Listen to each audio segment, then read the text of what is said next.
Okay, I'd like to, like the other speakers, thank the organizers for inviting me. My talk today is going to be on the subject of the Ryu-Takenagi holographic entanglement entropy formula. And I think many of us think that this formula contains within it some deep message about the nature of space-time in gravity. And the purpose of my talk is hopefully to take a step in the direction of decoding that message.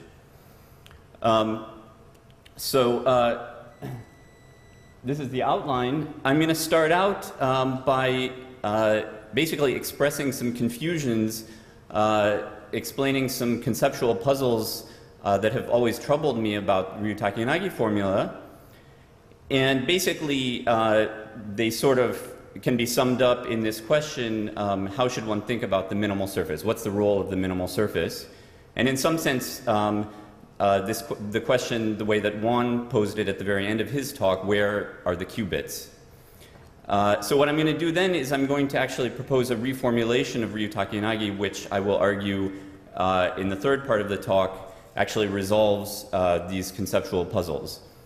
And I probably won't get to it, but there are also some extensions of this picture.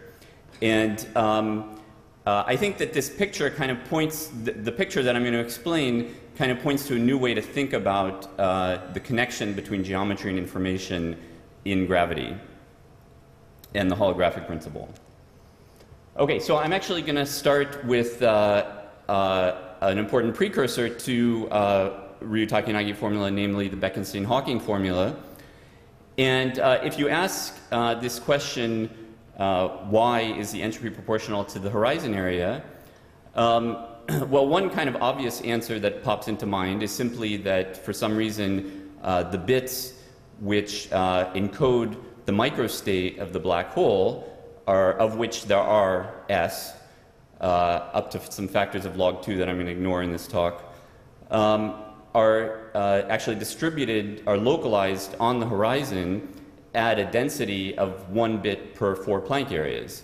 And in fact, if you do a Google image search on Bekenstein-Hawking entropy, or I guess here if you do a Bing image search, you'll get a lot of pictures like this one,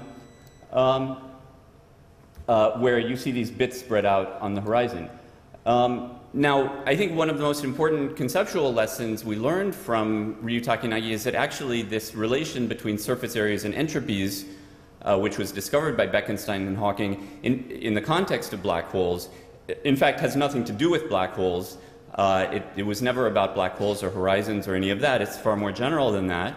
And that actually creates problems if you want to believe in this sort of naive picture that the bits are located on the horizon, because whereas the horizon, you can certainly say a black hole is a very special kind of object and the horizon is a special place in the space-time. In Ryu-Takenagi, the minimal surface, whose area tells you the entropy, is just some random place in the space-time. And one of the features that you have here that you don't have with Bekenstein-Hawking is that you have a new degree of freedom, namely the choice of your region A. And as you move A, the minimal surface moves. And that is what's going to lead to some of these puzzles that I'm going to explain. Not only does it move, but in fact it can jump. And so there are these well-known phase transitions in the position of the minimal surface in the entanglement entropy. So in this example, what I'm computing is the entanglement entropy of the union of two separated regions, A and B, and as I change the separation, the minimal surface will swap from one locally minimal configuration to another. And so that leads to the question, well, where were if you want to believe that the bits are somehow associated to the minimal surface, were they here or were they here? And in particular, if I actually sit on the phase transition point where these two competing minimal surfaces have equal area, then you would have to answer that question, are they on one surface or the other or both? And that suggests some kind of non-locality in where the bits are. And to sharpen that, another thing that kind of always confused me is when you look at these quantities which encode basically the structure of the state. You compute them by taking differences of areas of surfaces that pass through different parts of the bulk. So here I'm talking about quantities like the conditional entropy, the mutual information, and the conditional mutual information. And let's just remind ourselves of why these quantities characterize the state. Just first classically, which is the simpler case, you can line up the bits of A and B in a compressed encoding so that it becomes clear that the bits of A can be divided into two subsets. One subset are the bits that are purely in A, and the other are the ones that are shared with B.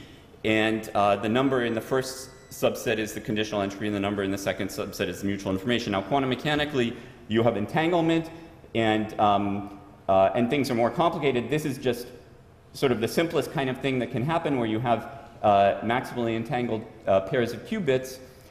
But in general, the entanglement will decrease the conditional entropy, and in fact can make it negative, which is a sure sign that you have entanglement. This can't happen in a classical system.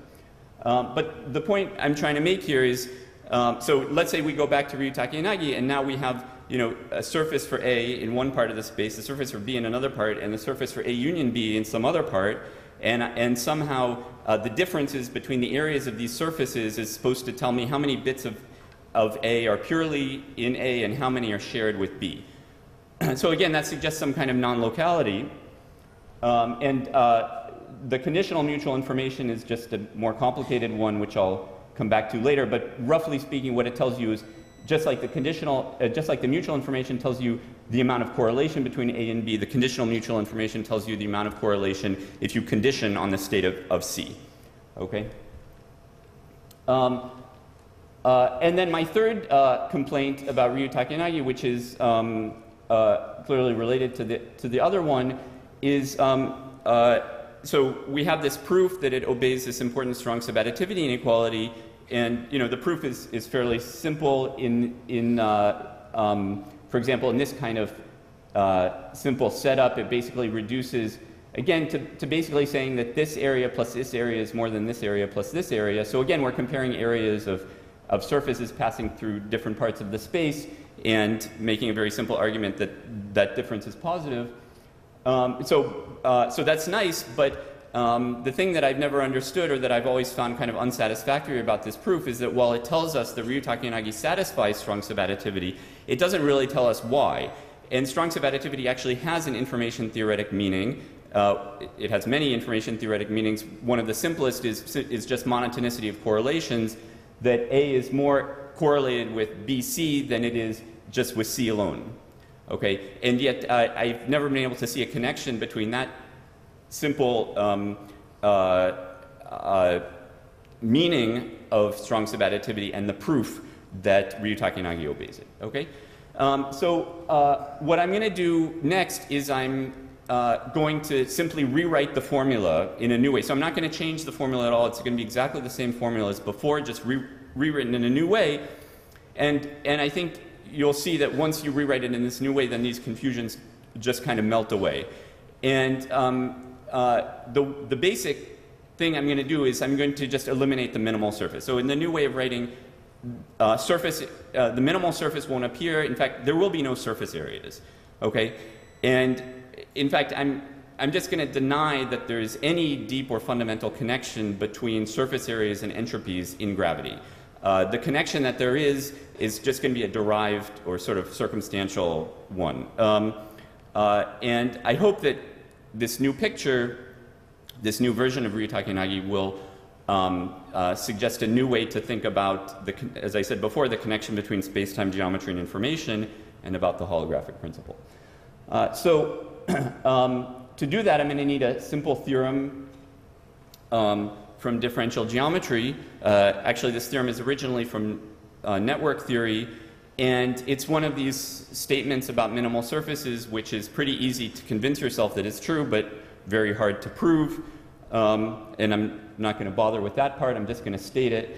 So to state it, I need to define something called a flow. A flow is simply a divergenceless vector field whose norm is ever less than or equal to 1. Oh, by the way, so we're on some Riemannian manifold with boundary. And it's very useful, actually, to think of the flow in terms of its flow lines, which I'll call threads. By virtue of the fact that it's divergenceless, these flow lines begin and end only on the boundary, and this norm bound says that the transverse density of the flow lines is also bounded by 1. In other words, they can't be packed more densely than 1 per unit area, okay, in their transverse direction. Okay, and then you have the following theorem given some subset of the boundary. Actually, this can be phrased more generally, but for our purposes, this is the application I want. Take some subset of the boundary, and in this cartoon, I've taken that to be an entire connected component. But in the next picture, it won't be an entire connected component. But just, it's easier to visualize that way. And it simply says that if you want to have as much flux as possible coming out of that boundary into your manifold, into the bulk, subject to the constraints above on the flow, that maximum flux will be equal to the area of the minimal surface in the same homology class as A. And I want to just clarify a couple of points. The minimal surface is usually unique, except at these phase transitions and so on, where maybe there's a couple competing minimal surfaces. On the other hand, the flow, the max flow, is highly non-unique. So these bit threads, if you want, they have a lot of room to move around, except on the minimal surface where the flow vector V has to equal the unit normal, or if you want, where the threads there are orthogonal to the minimal surface and maximally packed together.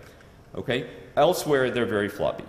And I'll use this notation V of A to denote any max flow, okay, for a given boundary region A. And I just want to point out that what this does, I mean, this actually, max flow min cut theorem is used all over the place in computer science, essentially because it turns the problem of finding a minimal surface, which is sort of a nasty nonlinear problem with local minima and stuff like that, into a linear programming problem. Okay, well, I think it's obvious what I'm going to do next. Given this, I can just rewrite Ryutakinagi. And so this is the new version. As promised, surfaces do not appear anywhere in this version. I'm going to set 4 g Newton equal to 1 for the rest of the talk. So now my entanglement entropy of A is equal to the maximum flux through A, which is also the maximum number of threads in the bulk that begin on A. Where do the threads go? They can end on A complement. If there's a horizon, they can end on the horizon. That's allowed too. And so the rules of the game are, first of all, that the threads cannot be packed more tightly than 1 per 4 Planck areas. So that's some law of nature. And the other is that the entropy is given by the maximum number of threads. Okay, so those are the 2 rules. From those 2 rules, you get Ryutakinagi. And you've automatically incorporated the homology condition and the global minimization. You don't have to put those in by hand. Again, the threads are very floppy, which means you can move them around in the bulk a lot. And in particular, you can move where they attach to A. And another thing you can do is that you can actually add threads that begin and end on A. Those, of course, don't count in the flux. And I'll come back to so these freedoms you have are some kind of gauge freedom, and they have a physical significance that I'll come back to. So if we just ask ourselves, okay, so to answer the question, what's the role of the minimal surface? The minimal surface, again, is the place where the threads are maximally packed together, so it's the bottleneck. So it's the place where if you want to know the entropy, which is given by the number of threads, you can get that answer just by looking at the area. You can count the number of threads anywhere you want, but if you don't know where the threads are and you just have the geometry, then a simple way to know how many threads you can put in is to get the area of the minimal surface. So it's essentially a calculational device. Okay? Perhaps this is obvious, but essentially it's an implementation of the holographic principle. If you want to know why is entropy computed by area, not volume, it's because bits are not stored in point-like objects. They're stored by one-dimensional objects. Okay, that's it.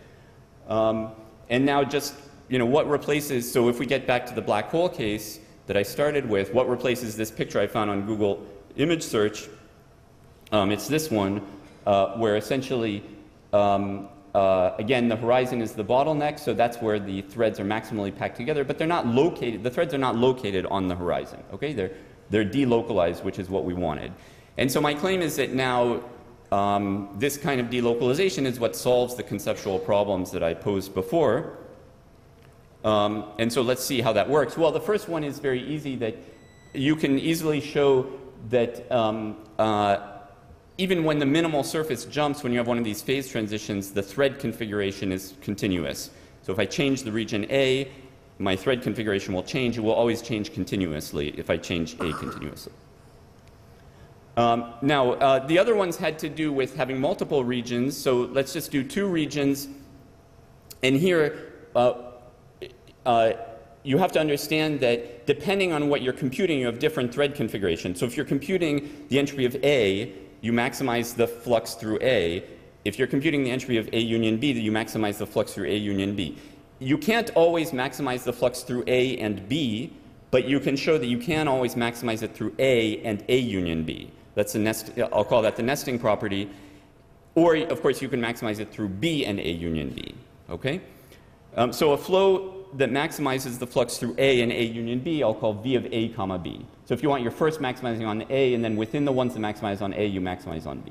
Okay, so let's just do a simple toy example. Let's imagine that we had this kind of thing where the entropies of A and B were 2, but AB was 3. So we have 1 unit of mutual information and 1 unit of conditional entropy. And my little diagram would be like this, where I have 1 bit which is belongs to A, 1 bit that's shared, and 1 bit that belongs to B in this toy example. So what do my thread configurations look like? Well, I have 2 threads coming out of A. If I first maximize on A, I can have at most 2, and then I can have at most 1 coming out of B because the total can't be more than 3. Or I can first maximize on B, and then I have 2 and 1. Okay, and so it's pretty obvious what's going on here. So again, each thread here is a bit of A union B, and that bit in this simple example falls into one of 3 categories. It's either in A, in which case it's stuck here, that's this one that doesn't move, or it's in B, that's this one that doesn't move, or it can be in either one, in which case it's shared between A and B. So that's the unit of mutual information. Okay, so threads that are stuck on A represent bits unique to A. Threads that can be moved between A and B represent correlated pairs of bits. Now, of course, this example has no entanglement, so let's do one it's a little more exciting that has some entanglement. So I'm going to cut down my entropy to make my conditional entropy negative. So in this second toy example, I know that I have some entanglement. So now when I put my threads on A, I have 2 threads leaving A, but only one of them can leave A union B. So necessarily the other one goes to B. And same thing vice versa. Okay? So now we have a thread, in addition to the thread which can move between A and B, which represents this bit, which is classically correlated, I have a thread which joins A to B. This is a thread which is which does not represent a bit of A union B. But it is a bit of A, and it is a bit of B. By the way, these are qubits. I'm just not bothering with the Q part. So from this lesson, we learned that a thread that connects A to B, switching orientation depending on which one you're maximizing, represents an entangled pair of qubits. Okay? Now let's go back to what happens if I just have a single region. I had those freedoms to move the threads around or to add little loops. So if I just take this and divide it into 2 pieces, so I had like A equals A1 union A2, which I can always do, then we see that the freedom to move them between A1 and A2 represents the fact that there's a lot of correlation between A1 and A2, which we know is present in the field theory. And the freedom to add these little loops represents the fact that there's a lot of entanglement within A in the field theory, which we also know. Okay, so that's a lot of toy examples, pictures, words. Maybe you want to see some equations. So what follows is general. So you get a very nice formula for the conditional entropy in general, which is that it's the minimum flux on A subject to maximizing on AB. So that's the number of threads that are stuck to A that won't move off it.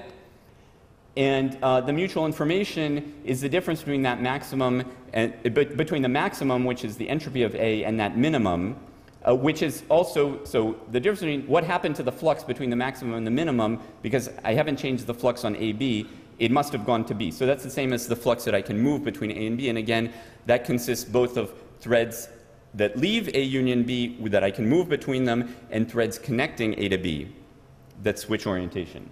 Okay, and by the way, as sort of a technical dividend from this is the following. So normally in field theory, the mutual information for separated regions is a finite quantity, but to define it or to calculate it, you need to introduce a regulator, subtract the entropies, which subtracts off these area law divergences that one mentioned, and then what you're left with is what you're left with is something finite. But in this case, actually, you don't need to do that because you can define the max flow without a regulator, so you can actually define and calculate, in principle, the mutual information without ever introducing a regulator.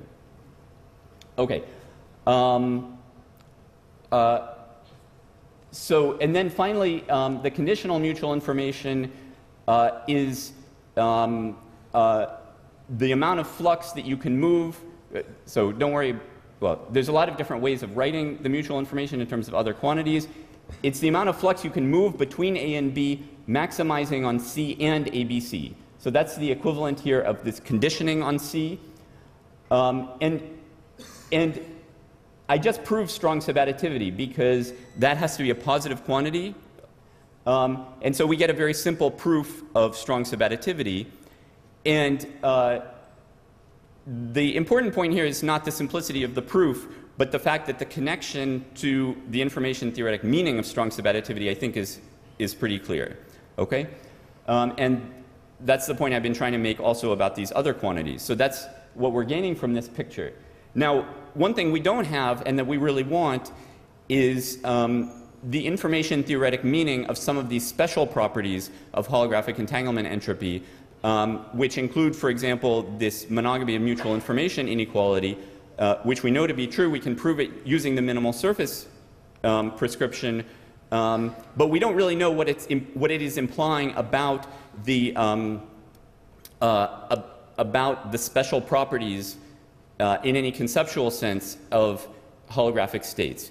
And I think if we had, which we don't, if we had a flow-based proof of this inequality, that might get us some mileage in that direction. So that's an important open problem. Okay.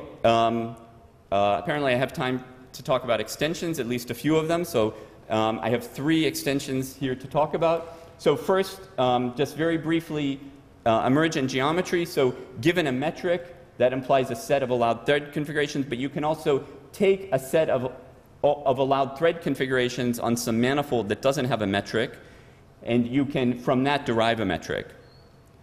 The second is quantum corrections, which Juan talked a lot about. So Faulkner, Lukowitz, and Maldacena explained that the order G Newton to the 0, in other words, bulk quantum corrections to the entanglement entropy, are given by the entanglement entropy of the bulk fields between this region on one side of the minimal surface and the rest of the space-time. So you can reproduce that here by allowing, or I should say, I think you can reproduce it. I haven't done this quantitatively, so this is a preliminary idea.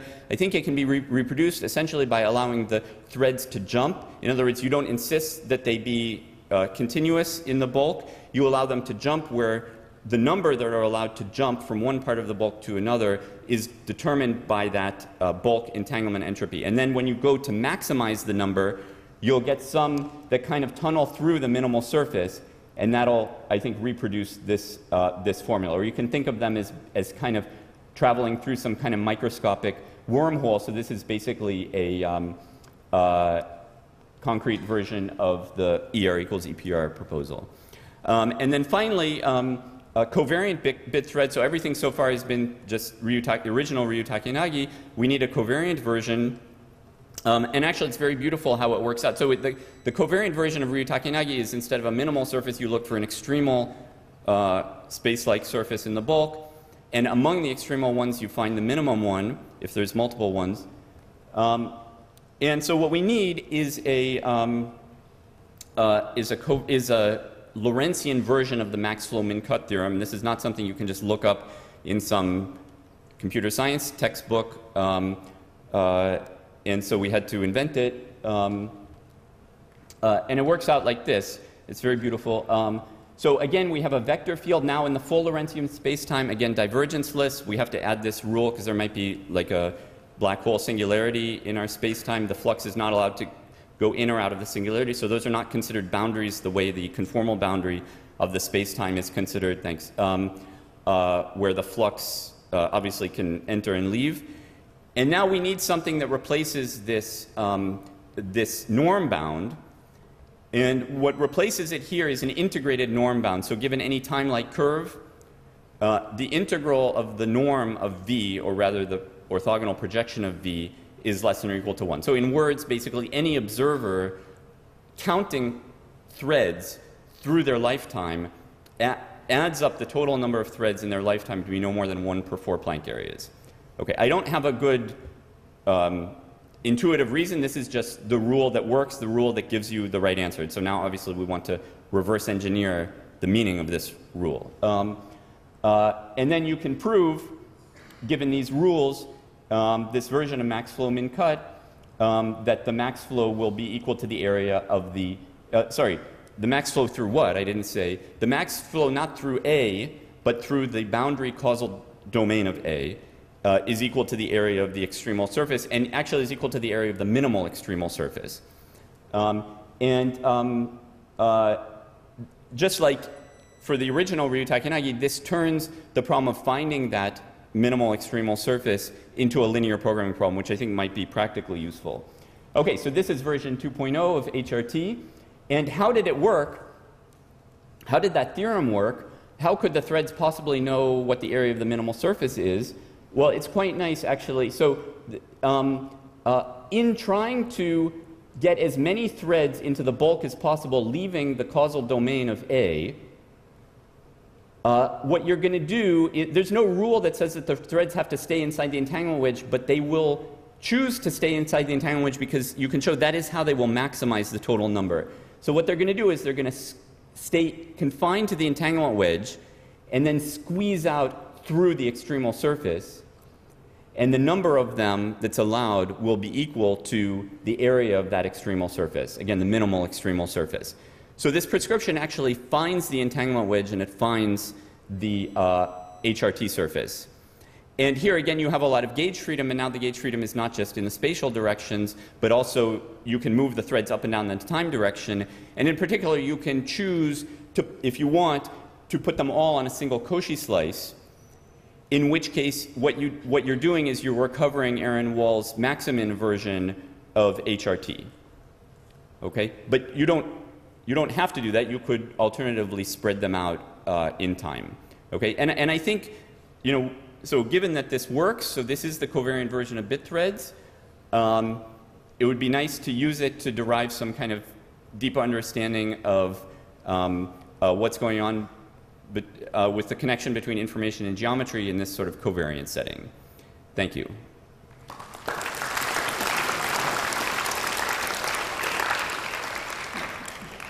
Questions?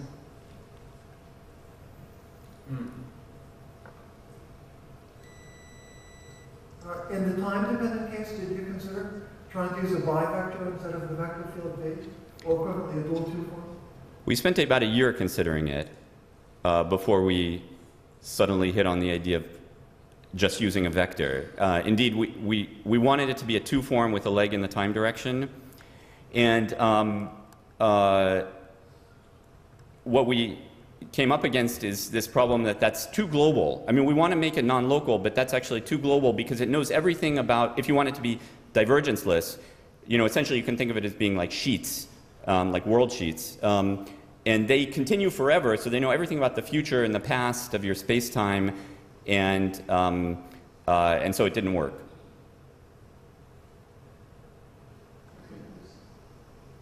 Does this thread have a physical meaning?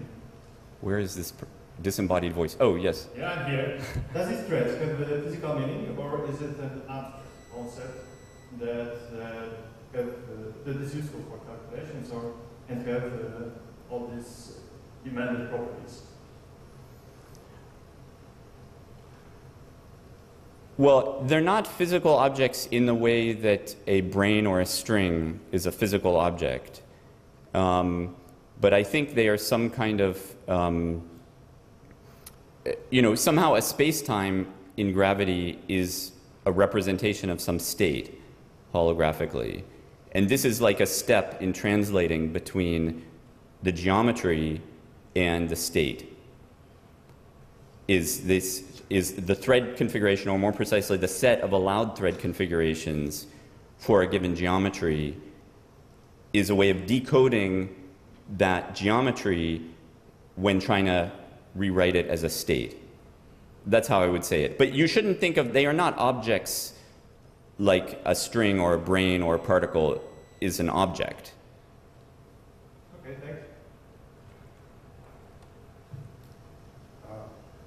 Just to elaborate on that question, if you perturb the state on the boundary, then there's a perturbation of these threads as well. Is there, do you have a dynamics for those, the dynamics of the threads as you change the boundaries? You mean in a time-dependent sense? I mean, there are two In a time-dependent sense. in a time-dependent sense. I think it's a good question. Somehow, first of all, you don't want the threads to have to know everything that happens in the future, like what you might do later to the state.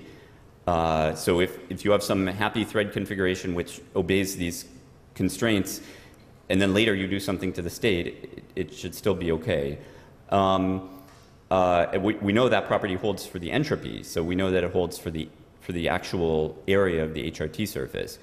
Now, maybe a slightly more interesting question is whether from the dynamics of the threads, you know, you could, for example, derive the Einstein equation, and I haven't gone to that. But as I said, at least in the static case, there's a pretty straightforward way, given a set of thread configurations, to write down a metric. So that might be a first step in that direction. So if your boundary region A becomes bigger and bigger, eventually the minimal surface is going to hit the horizon and start to behave differently. How does your flow capture this change? Yeah, so this has to do with the question of what happens under phase transitions more generally. Well, I'm not sure. Okay, I guess there are two ways to interpret your question. So one thing is that if part of the minimal surface is touching the horizon, then some of the threads are going to have to go into the horizon. So that means that some of your entropy is actually thermal entropy as opposed to being what is strictly called entanglement entropy, representing entanglement between A and A complement. So I think that was probably what your question was? Okay. I think there's one last question.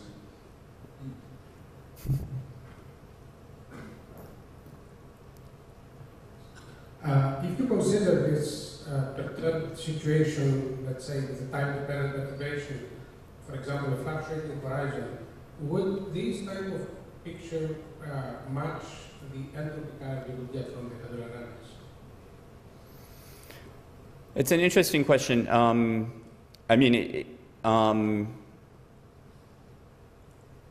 I haven't thought about that. It will match what you would get. Yeah, I guess I should say this. So it will match what you get from HRT. And HRT, as one explained, is a fine-grained entropy that is time independent if you're considering, let's say, the whole system. So if you have a fluctuating horizon, let's say you're throwing stuff into the horizon is getting bigger, but you're using HRT to compute the entropy of the whole system, you will find that never changes. So you will not capture the entropy production that occurs in that process. You can capture it by looking at subsystems, sufficiently small subsystems, and I haven't thought about in detail what the threads are going to look like, but they will give you whatever answer HRT gives you. Okay, in view of the time, the rest of the questions can only be discussed later. So let's thank all the speakers of the morning for their excellent talks.